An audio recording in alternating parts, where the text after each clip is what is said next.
What's up, YouTube? It is the Two Flags out here doing my annual once-a-year check-in. I apologize for not making more videos, but I'm not going to give you any excuses. You've heard them all before. So I am doing, though, a new video here today out at Mirage Off-Highway Vehicle Area. You can see the dry lake bed behind me. This place is famous for its 5-mile-long dry lake bed. So this is a place that I used to come out to a lot when I was a kid. So when I was in junior high and high school, there was a time where I was coming out here pretty much every weekend doing riding with my dad and with my friends and stuff like that. So I haven't been out here in a long time though. So I think the last time that I was out here was like 6 years ago or something. I actually have a video on my channel of the last time I think I was out here. It was when I had my WR426, but I haven't been out here since then. So you might be asking, Luke, what are you doing out here today? Well, we're gonna do a little bit of riding.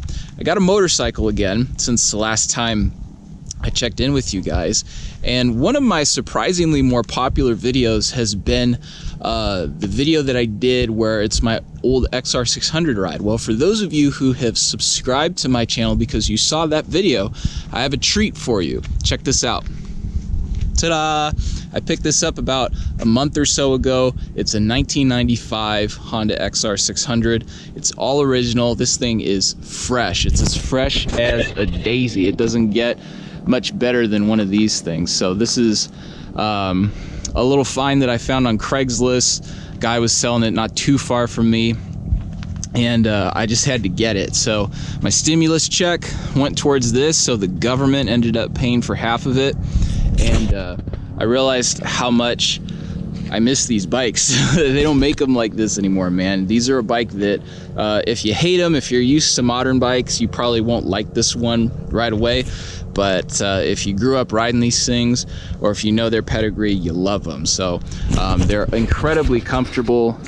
I mean, look at this seat, man. It seems like a couch. You can go 80 miles an hour through the desert on this thing and feel so comfortable and last for so long. So I mean, it's a tractor. It's got torque everywhere. It's not the fastest thing, but it's very plush. It's very comfortable. It's very easy to ride. It's a little heavy. It's a little bit of a tank, but that's why you lift weights, you know. That's why you stay in shape. So anyway, I'm out here today. This is my first ride out at El Mirage on it. I've tooled around on it a little bit out near my house, but that's really it. So today we're gonna do hopefully some serious riding today and knock the cobwebs off, because I haven't really done some desert riding in quite a long time. The other thing that I wanted to do out here, sorry, I'm getting attacked by a fly.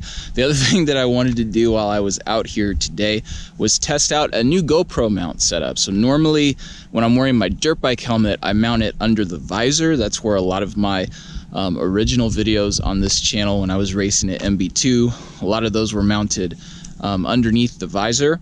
But I wanted to try a new mount out today, so I ended up buying one of these. It's a Dango Design chin mount. So basically, you may have seen one of these before. They're getting more popular, but it's a clamp that goes on the nose cone of your helmet. So anyway, I brought this out today. I want to try it. I know Jeff Walker, if you've seen his channel, he's kind of really popularized the whole chin mount for the dirt bikes thing. So anyway, I wanted to give this a try and see how the perspective looks. So that's the perspective that you're going to be seeing from this video out here today.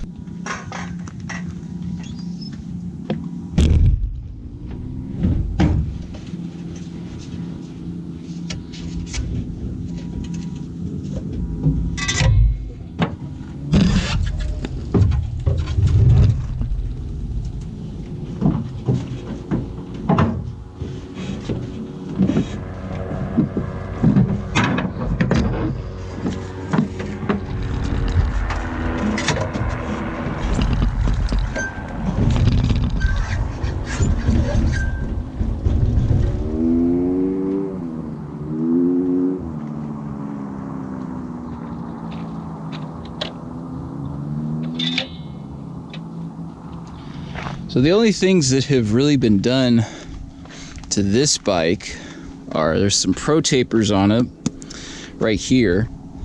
Then the guy that I bought it from put a super trap on it. So like I said, I bought it locally, but the guy that I bought it from, he found it in Arizona, and I guess there was like an obese guy or something that had it. but he was too out of shape to ride it. So I mean, I'm assuming that guy was the original owner, and it's like, dude, you had it for I mean, this bike is 25 years old, so he must have had it for, you know, 24 years or whatever, and only ridden it a handful of times. I mean, you look at, you know, there's not much paint that's worn off right here on the frame rails where your boots, you know, rub up against it. This side's even better. So I mean, this is just stuff that you don't find on XRs too much. So anyway, I wasn't really looking for another XR, but I found this one, and I was like, dude, gotta snatch it up, especially since I was only gonna have to pay half for it. So I've ridden it, like I said, a couple times, and just reminded myself how much I enjoy these old Hondas, man. They just don't make them like this anymore.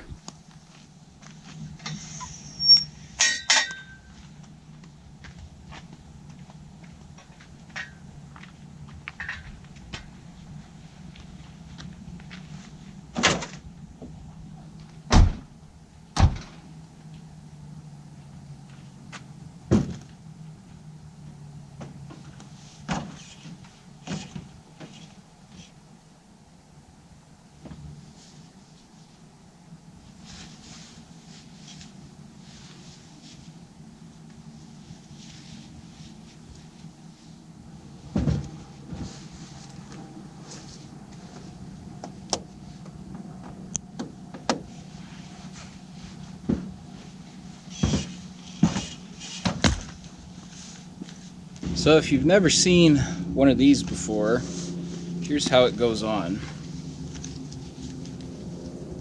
Take your nose cone, open the clamp, and just put it right like that. So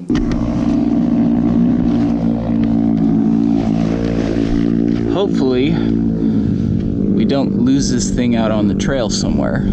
So this is my first time right now wearing it on the helmet, and I can't even say I really feel that much of a weight difference. I know that when I would mount the GoPros underneath my visor, especially, I used to have a Hero 4 with the, I can't remember what the dude flying an ultralight out here, those things are cool. I can't remember what the name of the mount was, but it was like the frame mount. Actually, I think that's what it's called. I think it was called the frame mount. But anyway, man, this dude's coming low. Check this out.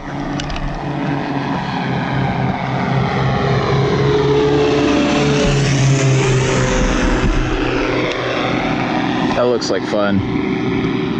That looks like a lot of fun. Anyway, but with the frame mount, it wasn't too bad. I could feel it a little bit on the visor, the weight of the camera. But when I got the 6, which is what I'm using right now, you know, all the mount and stuff is more kind of built into the camera, but it's a bigger bodied camera. So I would definitely feel the weight more under the visor, and it got in my vision a little bit more. So I'm curious to see how this does by comparison. And so far, just as I'm wearing it right now, the weight feels much less in the way than what it was when it was on my visor. All right, let's fire this beast up. She's a little cold-blooded, so it kind of takes a minute sometimes.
missed the turn.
These XRs is how tractable they are.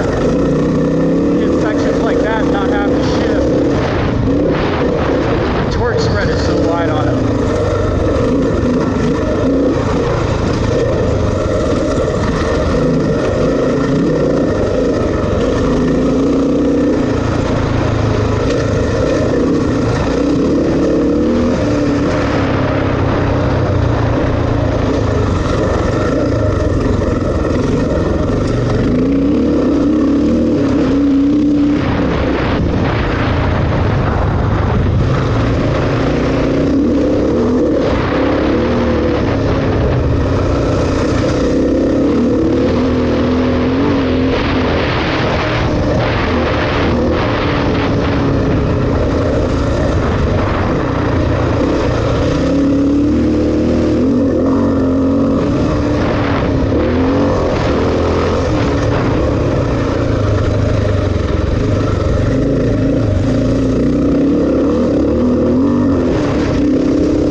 Okay.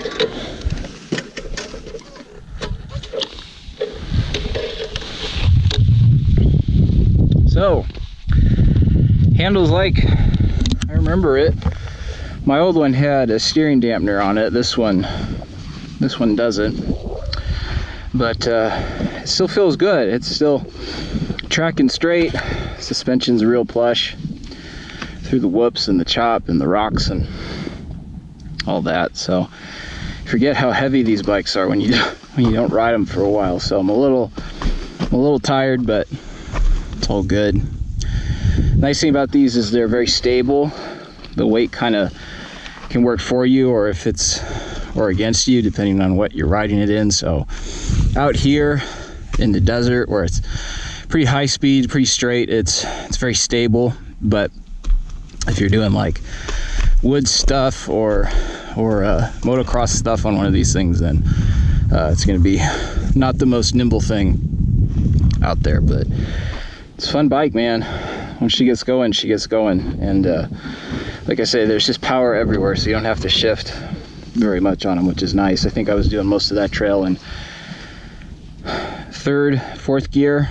So top of third, bottom of fourth. This thing doesn't really have a top end. It has a mid-range and then you shift. But middle of third to bottom of fourth, a couple of spots where I was in second to chug up the rocks and everything. But it's good, man. You're not gonna get any more comfortable than this right here. They don't make seats like this anymore, man. That thing's cozy. Nice morning this morning, man. It's not too warm yet. I got out here early to try to beat the heat. It's gonna get hot later, but so far the little clip, the Dango Designs clip, is doing well. I honestly don't even feel it on my helmet, just the way it sits on the nose cone and everything. It's nice down low and it's centered, so I don't feel any extra weight on my head, which is nice. I hope the shots are coming out good. So anyway, we're gonna just take in the view here real quick. The lake bed's down that way, and then we're gonna fire it back up and make our way back down there.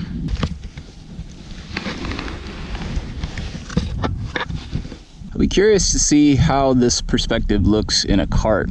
I think it might be a little low, so you might be getting a lot of steering wheel, but I don't know. I've seen some guys run, I don't know if it's exactly a chin mount, but it's something close to a chin mount, and it looks okay. It looks decent. I think it works much better for the motorcycle though, just because you're up higher.